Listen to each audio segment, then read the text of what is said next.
आदाब नाज़रीन, उर्दू खबरों में आप सभी का खैर मकदम है। सबसे पहले अहम सुर्खियां। आइन को अपनाने की 75वीं सालगिरह के मौके पर सदर द्रौपदी मुर्मू पार्लियामेंट में एक अजीमुश्शान तकरीब में करेंगी शिरकत। मुश्तरका इजलास से करेंगी खिताब।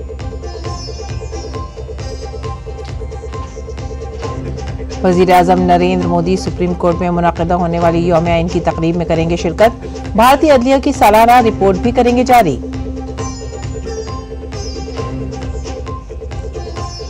दिल्ली एनसीआर में ग्रेड 4 की पाबंदियों में होगी नरमी। स्कूलों कॉलेजों में तालीम ऑफलाइन और ऑनलाइन दोनों तरीकों से होगी मुनक़िद। अमेरिका में साल 2020 के सदारती इंतखाबात में मदाखलत केस में डोनाल्ड ट्रंप को मिली बड़ी राहत। जज ने वफाकी अदालत में दायर मुकदमा कर दिया खारिज। खेलों में आलमी शतरंज चैंपियनशिप में आज दूसरे राउंड का मुकाबला चीन के डी गुकेश और डेंग लैरन के दरमियान होगा। डेंग लैरन को 1-0 की बरतरी है हासिल। अहम सुर्खियों के बाद खबरें अब तफसील से। सबसे पहले बात करते हैं भारत के आइन यानी दस्तूर की।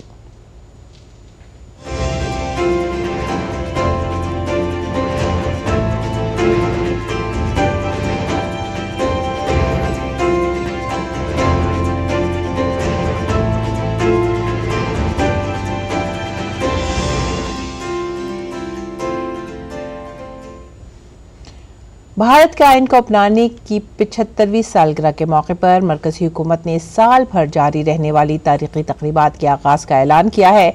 26 नवंबर 2024 से शुरू होने वाली तकरीब को हमारा संविधान हमारा स्वाभिमान की टैगलाइन दी गई है।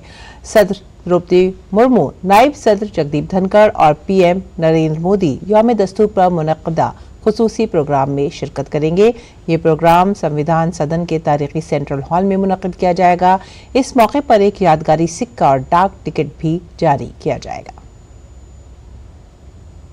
हमारा मुल्क आइन को अपनाने के 75 साल मुकम्मल कर रहा है। ये मौका न सिर्फ हमारी जमहूरियत की पुख्तगी का मजहर है, बल्कि भारत की सालमियत और दुनिया के सामने उसके मुस्तकबिल की उमंगों के तई हमारी वाबस्तगी का भी सबूत है।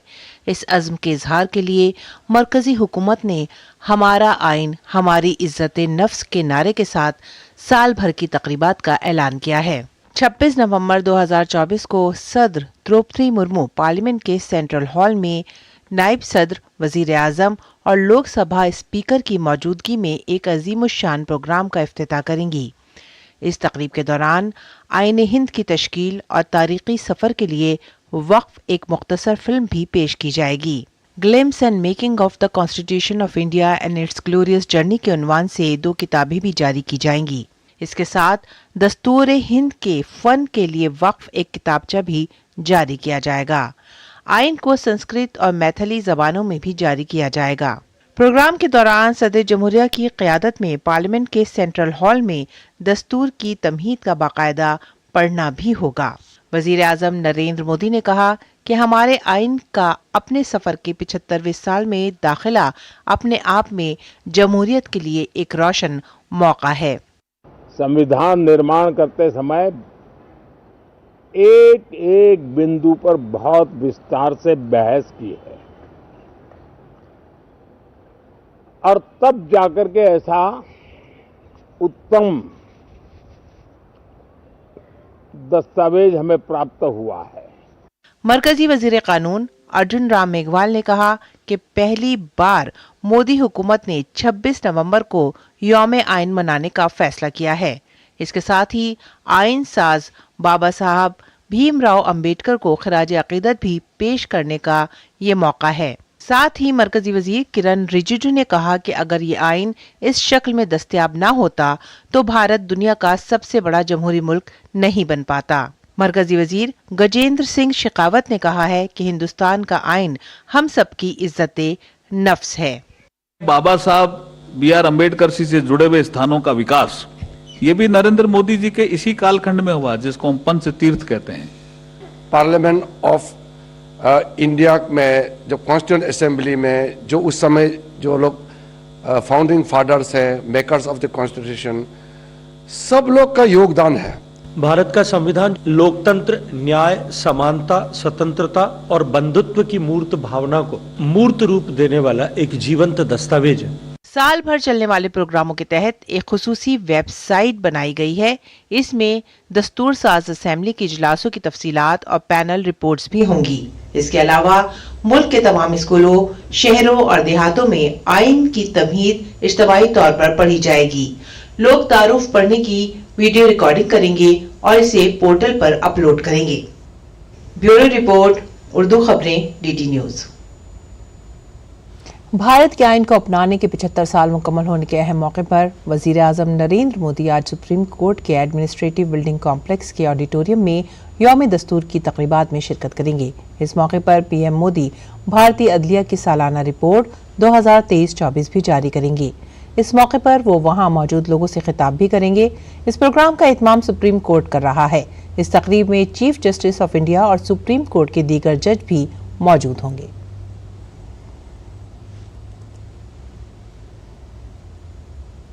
भारत के आइन को अपनाने की 75वीं सालगिरह के मौके पर मरकजी वजीर मनसुख मांडविया ने पदयात्रा करते हुए बात की हमारे नुमाइंदे नीरज सिंह से। मनसुख मांडविया जी इस समय हमारे साथ हैं। सर, हमारा संविधान, हमारा स्वाभिमान कैसे कहेंगे? आज आप देख रहे हो संविधान दिन के उपलक्ष्य में दिल्ली के 10,000 से अधिक युवा आज मेरा संविधान मेरा स्वाभिमान शीर्षक के नीचे पदयात्रा कर रहे हैं और प्रेम्बल का पठन भी करेंगे। मैं मानता हूँ कि देश के युवा अपने कॉन्स्टिट्यूशन के बारे में जाने, समझे और उसके प्रति आस्था रखे, ये बहुत आवश्यक होता है।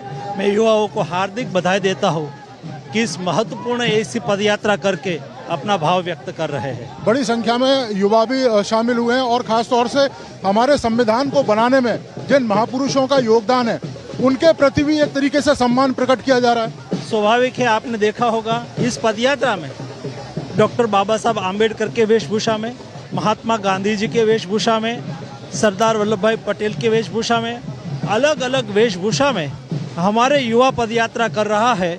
वो बताता है कि उसकी आस्था, श्रद्धा हमारे देश के बंधारण के घड़वैया के प्रति है। चलिए, धन्यवाद। तो ये थे हमारे साथ मनसुख मांडविया जी जो बता रहे थे कि युवाओं को लेकर खास तौर से इस पदयात्रा का विशेष महत्व है ताकि युवा पीढ़ी है वो अपने संविधान को जान सके और संविधान निर्माताओं के योगदान को जान सके। Neeraj Singh, DD news, Delhi. तो ये थी बातें भारत के आइन यानी दस्तूर की, और अब आगे बढ़ेंगे दीगर खबरों की तरफ।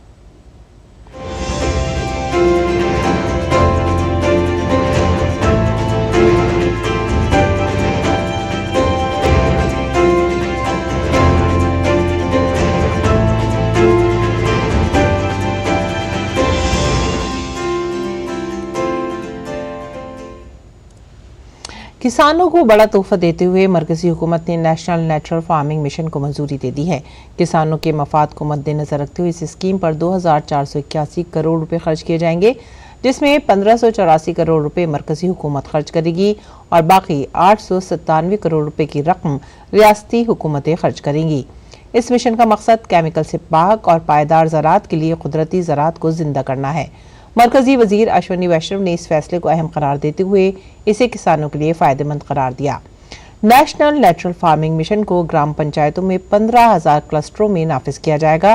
किसानों को उनकी कुदरती ज़रूरी मसनूआत की मार्केट तक रिसाई फराहम करने के लिए एक आसान सर्टिफिकेशन सिस्टम और ख़ास मुश्तरका ब्रांडिंग की सहूलियात भी फराहम की जाएंगी।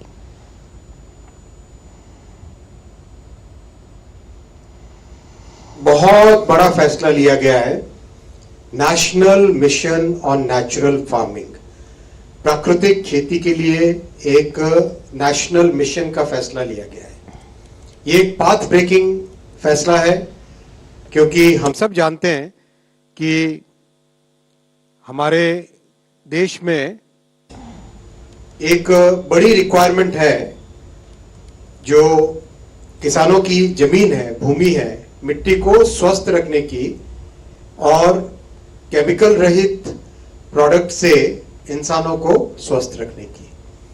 इसीलिए ये एक बहुत महत्वपूर्ण फैसला लिया गया है और ये फैसला साथियों पुराने कई फैसलों की कड़ी में है। इसके साथ ही इक्तिसादी उमूर की काबीना कमेटी ने महकमा इनकम टैक्स के पैन प्रोजेक्ट के दूसरे मरहले को भी मंजूरी दे दी है। इस प्रोजेक्ट पर 1435 करोड़ रुपए की लागत आएगी। इत्तलात और नशरियात के वजीर अश्विनी वैष्णव ने सहाफियों को बताया कि इस मरहले में पूरे मौजूदा निजाम को बेहतर किया जाएगा और पोर्टल को मजबूत किया जाएगा। उन्होंने कहा कि पैन के दूसरे मरहले में मजबूत साइबर सिक्योरिटी इक़दाम किए जाएंगे। उन्होंने वाज़ेह किया कि मौजूदा पैन नंबर बरकरार रहेंगे। पैन कार्ड हमारी जिंदगी का एक हिस्सा है जो मिडिल क्लासेस हो, छोटे बिजनेस हो, सभी के लिए एक बहुत इंपॉर्टेंट है। इसको हाईली अपग्रेड करके एक नए लेवल पे लाके पैन 2.0 अप्रूव हुआ है। एग्जिस्टिंग सिस्टम को पूरी तरह से अपग्रेड किया जाएगा। पूरा उसका जो डिजिटल बैकबोन है पीछे वो कंप्लीट नए तरीके से की जाएगी और जो कॉमन बिजनेस आइडेंटिफायर की डिमांड बार बार इंडस्ट्री से आती थी, कॉमर्शियल वर्ल्ड से आती थी कि हमें अलग अलग बहुत सारे नंबर नहीं रखने चाहिए, एक नंबर अगर अवेलेबल हो तो अच्छा रहता है। तो ये कॉमन बिजनेस आइडेंटिफायर का मिशन, इसमें प्रयास किया जाएगा कि क्या इसको एक कॉमन बिजनेस आइडेंटिफायर बनाया जा सकता है। मरकजी काबीना ने 31 मार्च 2028 तक की मुद्दत के लिए 2750 करोड़ रुपए के मुख्तस बजट और काम के दायरा कार में इजाफे के साथ अपने अहम इक़दाम अटल इनोवेशन मिशन AIM को जारी रखने की मंजूरी दे दी है। AIM 2.0 तरक्की याफ्ता भारत की समत में एक कदम है जिसका मकसद भारत के पहले से मुतहरिक इख्तिरात और कारोबारी माहौल को वुसअत देना, मजबूती और गहराई फराहम करना है। AIM के जारी रहने से तमाम शोबों में बेहतर मुलाजमतें, इख्तराई मसनूआत और आला मेयार की खिदमात फराहम करने में काफ़ी मदद मिलेगी। इत्तलात और नशरियात के वजीर अश्विनी वैष्णव ने कहा है कि AIM 2.0 को इनपुट में इजाफा और पैदावार के मेयार को बेहतर बनाकर भारत के इख्तरा और कारोबारी माहौल को मजबूत बनाने के लिए डिज़ाइन किया गया है। जनाब वैष्णव ने कहा कि जम्मू कश्मीर, शुमाल मशरक़ी, तवक्काती अजला और ब्लॉकों में 2500 नई लीज भी खोली जाएंगी। ग्रीन एनर्जी के लिए प्रधानमंत्री श्री नरेंद्र मोदी जी ने बहुत बड़ा टारगेट लिया है 500 गीगावाट का। तो आपने देखा किस तरह से सोलर में रिकॉर्ड की संख्या में नए पावर प्लांट्स लग रहे हैं, किस तरह से विंड में नए पावर प्लांट्स लग रहे हैं। ऑफशोर विंड का भी हाल ही में 3 महीने पहले अप्रूव हुआ पहला प्रोजेक्ट। 2 बहुत बड़े प्रोजेक्ट अप्रूव हुए हैं। पहला प्रोजेक्ट है हियो हाइड्रो इलेक्ट्रिक प्रोजेक्ट है अरुणाचल प्रदेश में 240 मेगावाट का। ये run of the river project है और यारजेप रिवर है उसके ऊपर ये बनाया जाएगा शियोमी डिस्ट्रिक्ट में। 240 मेगावाट का पावर प्लांट है, 1 बिलियन यूनिट साल का जनरेट करेगा ये। इस प्रोजेक्ट में 1939 करोड़ का इन्वेस्टमेंट रहेगा और ये बहुत इंपॉर्टेंट प्रोजेक्ट है जो कि अरुणाचल के लिए भी, पूरे नॉर्थ ईस्ट के लिए भी और भारत की जो ग्रीन एनर्जी की ट्रांजिशन है उसमें भी बहुत बड़ा इसका रोल रहेगा। अगली खबर उत्तर प्रदेश से। उत्तर प्रदेश के संभल में जामा मस्जिद के सर्वे के दौरान तशद्दुद भड़कने के बाद हालात अब काबू में हैं। इसके पेश नज़र संभल के स्मौली, पवासा और नगर इलाके के स्कूल नर्सरी से 12वीं क्लास तक के स्कूलों को आज से खोल दिया गया है। आपको बता दें कि संभल शहर की जामा मस्जिद को हर मंदिर करार देने के दावे को दायर करने के मामले की बुनियाद पर जब कोर्ट कमिश्नर की टीम सर्वे के लिए पहुंची तो तशद्दुद फूट पड़ा था। इस तशद्दुद में 5 अफराद हलाक और कई अफसरान समेत दर्जनों अफराद जख्मी हुए हैं। उत्तर प्रदेश के संभल तशद्दुद को लेकर पुलिस और इंतजामिया मुसलसल कई इंकशाफात कर रही है। इस मामले में पुलिस अब तक 25 मुल्जिमान को जेल भेज चुकी है। डीडी न्यूज की टीम कल रात को संभल की शाही जामा मस्जिद पहुंची और इस मौके पर सूरत हाल की जानकारी हासिल की। डीडी न्यूज ने मस्जिद और उसके इर्द गिर्द के माहौल का जायजा लिया। डीडी न्यूज के नुमाइंदे नीरज सिंह की शाही जामा मस्जिद से संभल की ये खुसूसी रिपोर्ट। इस समय हम संभल की शाही जामा मस्जिद के पास हैं और ये जामा मस्जिद है जिसको लेकर जो बवाल है या कह सकते हैं कि जो विवाद है वो चल रहा है। न्यायालय के आदेश के बाद सर्वे की टीम यहाँ आई थी। पहली टीम 19 तारीख को यहाँ पर सर्वे की पहुंची थी और वो सर्वे शांतिपूर्ण तरीके से संपन्न हुआ। लेकिन जब दूसरी बार 24 तारीख को सर्वे की टीम सुबह सुबह यहाँ पर पहुंची, उसके बाद कई तरह की अफवाहों ने कह सकते हैं कि घर कर लिया था और उसके बाद यहाँ का जो माहौल है वो बिगड़ गया था, और जिसमें जो 4 लोग हैं जिनकी मृत्यु भी हो गई है उस बवाल में। अभी तक की अगर हम बात करें, अभी इलाके में स्थिति तनावपूर्ण जरूर है लेकिन नियंत्रण में है, और जो पुलिस है वो आप देख सकते हैं कि जगह जगह मस्जिद और उसके आसपास जो पुलिस है वो भी तैनात है। और इस समय हम ये एक्सक्लूसिव जो जामा मस्जिद का जो फ्रंट गेट है, यहाँ से ये तस्वीरें आपको दिखा रहे हैं। रात का समय है और पूरे इलाके में आप ये देखें कि अगर यहाँ तक देखें तो ये पूरे इलाके में आपको जो सन्नाटा है वो दिखाई देगा। प्रशासन का ये कहना है कि अभी तक 25 लोग हैं उनको अरेस्ट कर लिया है। कुछ लोगों से जो पूछताछ है वो भी चल रही है।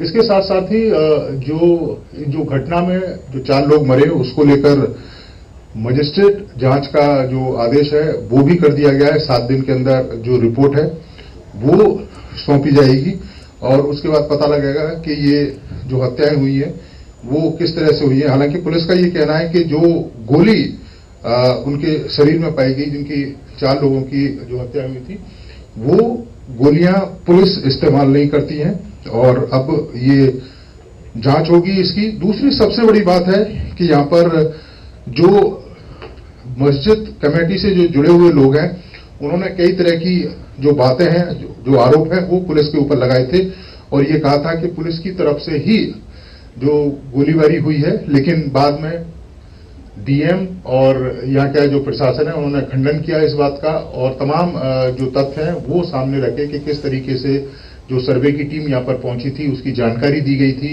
सभी लोगों को बताया गया था, लेकिन उसके बाद जो भीड़ है वो उग्र हो गई। हम हमारे कैमरामैन अनिल आपको दिखाएंगे इस मस्जिद का दूसरा हिस्सा।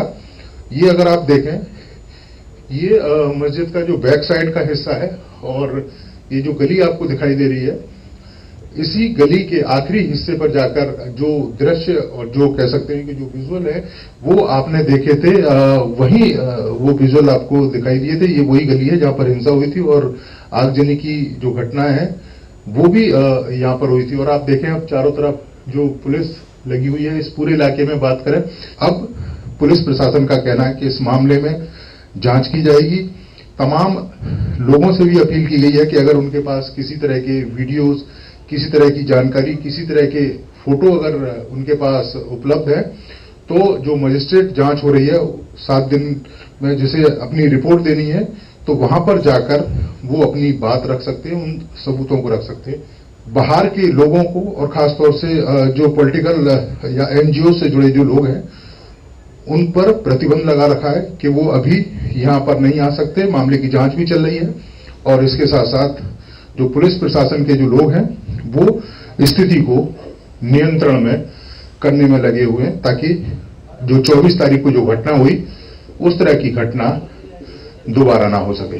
कैमरामैन अनिल के साथ नीरज सिंह, डीडी न्यूज, संभल। और अब बात करते हैं फिजाई आलूदगी की। Commission for air quality management ने आलूदगी के हवाले से एक नया हुक्मनामा जारी किया है। दिल्ली एनसीआर में स्कूलों के लिए ग्राफ 4 के कुछ उसूलों में तब्दीलियां की गई हैं। इसमें कहा गया है कि आलूदगी के दिनों में एनसीआर में तमाम स्कूल हाइब्रिड मोड में चलाए जाएंगे, यानी आलूदगी के दिनों में स्कूल में ऑनलाइन और ऑफलाइन दोनों तरीकों से पढ़ाई होगी। जो वालिदैन अपने बच्चों को स्कूल भेजना चाहते हैं तो भेज सकते हैं और अगर नहीं भेजना चाहते तो ऑनलाइन क्लास का इंतखाब कर सकते हैं। CAQM का ये हुक्म फौरी तौर पर नाफिजुल अमल हो गया है। ये हुक्म दिल्ली के साथ साथ गुरुग्राम, गाजियाबाद, फरीदाबाद और गौतम बुद्ध नगर के लिए भी लाजमी है। मुताल्लिका रियासती हुकूमतों से कहा गया है कि वो बाकी अजला पर गौर करें। आपको बता दें कि कल की समाअत में सुप्रीम कोर्ट ने स्कूलों और कॉलेजों में बाकायदा क्लासेस दोबारा शुरू करने पर गौर करने को कहा था। अदालत ने कहा था कि ऑफलाइन क्लासेस की कमी की वजह से बहुत से तलबा मिड डे मील से भी महरूम हो रहे हैं। इसके अलावा कुछ तलबा ऑनलाइन क्लास के लिए जरूरी टूल्स की कमी की वजह से पढ़ाई नहीं कर पा रहे हैं, जिस पर commission for air quality management में आलूदगी के हवाले से ये हुक्मनामा जारी किया है। मुंबई में सुबह सवेरे धुंध की एक परत देखी गई। लोगों ने मैरीन ड्राइव के करीब घनी धुंध के दरमियान सुबह की सैर की। घनी धुंध की वजह से कई इलाकों में हद निगाह नुमाया तौर पर कम हो गई है। ऊंची इमारतें घनी धुंध में छुपी हुई थीं।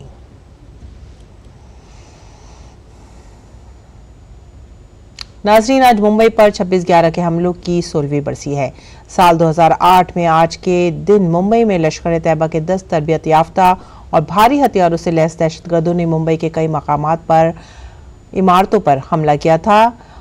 ल्यूपोल्ड कैफे और छत्रपति शिवाजी टर्मिनस से शुरू होने वाला हमला ताजमहल होटल पर खत्म हुआ।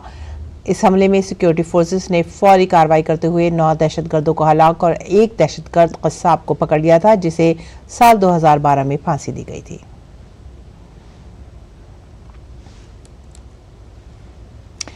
हर साल 26 नवंबर को मुल्क में मिल्क डे मनाया जाता है।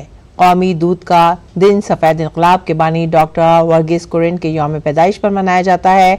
डॉक्टर वर्गीस कुरियन ने मुल्क में आज़ादी के बाद दूध की पैदावार के शोबों में बहुत से इनकलाबी इक़दाम किए थे। उन्होंने मुल्क में अमूल कायम किया। उन्हें मुल्क में मैन ऑफ इंडिया भी कहा जाता है। मिल्क मैन ऑफ इंडिया के नाम से वो मशहूर है।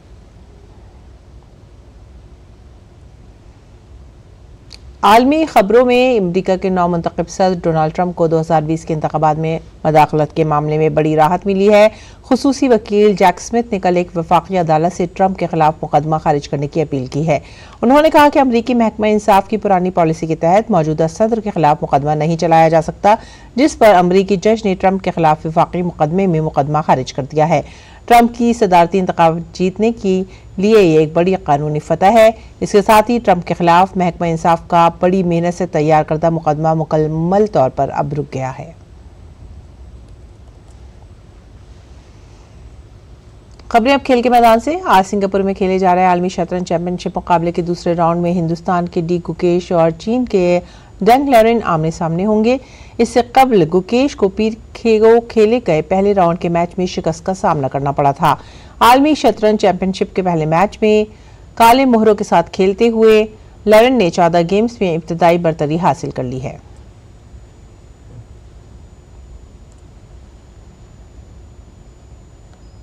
आईपीएल की बात करते हैं। बिहार के बल्लेबाज वैभव सूर्यवंशी आईपीएल की नीलामी में फरोख्त लेने वाले सबसे कम उम्र के खिलाड़ी बन गए हैं। राजस्थान रॉयल्स और दिल्ली कैपिटल्स इस खिलाड़ी को खरीदने के लिए लड़ रहे थे। सूर्यवंशी को बिलाखिर 1.10 करोड़ रुपए की बोली के साथ 2023-24 के रणजी ट्रॉफी के सीजन में शामिल कर लिया गया है। वो सिर्फ 12 साल और 284 दिन की उम्र में टूर्नामेंट का सबसे कम उम्र खिलाड़ी बनने का खिताब जीत चुके हैं। बिहार से ताल्लुक रखने वाले 13 साल वैभव सूर्यवंशी आईपीएल टीम में शामिल होने वाले सबसे कम उम्र खिलाड़ी हैं। वैभव को राजस्थान रॉयल्स ने 1.10 करोड़ रुपए में खरीदा है। बिहार क्रिकेट एसोसिएशन ने इस पर अपनी खुशी का इजहार किया है। बीसीए के सदर राकेश तिवारी ने कहा है कि वैभव ने बिहार की शान में इजाफा किया है और आने वाले दिनों में वो मुल्क की शान भी बढ़ाएंगे। आज का दिन हम प्रत्येक बिहार वासियों के लिए गर्व का दिन है। हमारे बिहार का एक बच्चा बिहार का नाम रोशन किया है और मैं पूरे भरोसे के साथ कह सकता हूं कि ये लड़का एक दिन देश का नाम रोशन करेगा। मैं वैभव सूर्यवंशी को इस उपलब्धि के लिए शुभकामना और बधाई देता हूं। नाज़रीन, अब पेश है दिल्ली से शाया उर्दू अखबारात का मुख्तसर जायजा।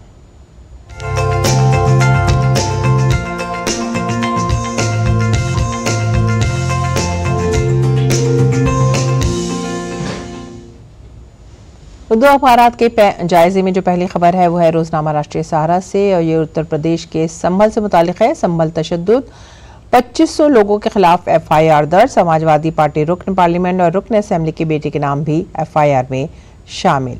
25 अफराद को गिरफ्तार किया गया है। इसके बाद की जो अगली खबर ले रहे हैं वो भी है रोजनामा राष्ट्रीय सहारा से और ये खबर है पार्लियामेंट से मुतालिक। पार्लियामेंट के सरमाई इजलास में संभल तशद्दुद और अडानी मामले पर जबरदस्त हंगामा। आगे बढ़ेंगे, अगली खबर लेंगे इनकलाब से। रुकने पार्लियामेंट समेत सैकड़ों अफराद के खिलाफ मुकदमे दर्ज किए गए हैं। संभल तशद्दुद के मामले में पुलिस ने जामा मस्जिद के आसपास के इलाकों पर अपनी हिफाजती इंतजामात को सख्त कर दिया है। माहौल फिलहाल अब काबू में है। इसके बाद की अगली खबर हिंदुस्तान एक्सप्रेस से। आइन की तमहीद में मौजूदा सोशलिज्म और सेकुलरिज्म के अल्फाज के खिलाफ दायर दरख्वास्तें मुस्तरद कर दी गई हैं। आगे बढ़ेंगे अगली खबर की तरफ और वक्फ तरमीमी बिल के इशूज़ पर अपोजिशन की ओम बिरला से मुलाकात। सहाफत की अगली सुर्खी पर नजर डालते हैं। ऐवान की कार्रवाई 27 नवंबर तक के लिए मुलतवी कर दी गई है। अपोजिशन के हंगामे के बाद ये फैसला किया गया। और इसके बाद की जो सुर्खी है वो है हज से मुतालिक हज सहूलत मोबाइल ऐप का नया वर्जन जारी कर दिया गया है। तो ये थे आज के उर्दू अखबारात, उनसे जुड़ी चंद सुर्खियां। और अब पेश है मौसम का हाल।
इसी के साथ ही आप हमारी पूरी टीम को दीजिए इजाजत। आदाब।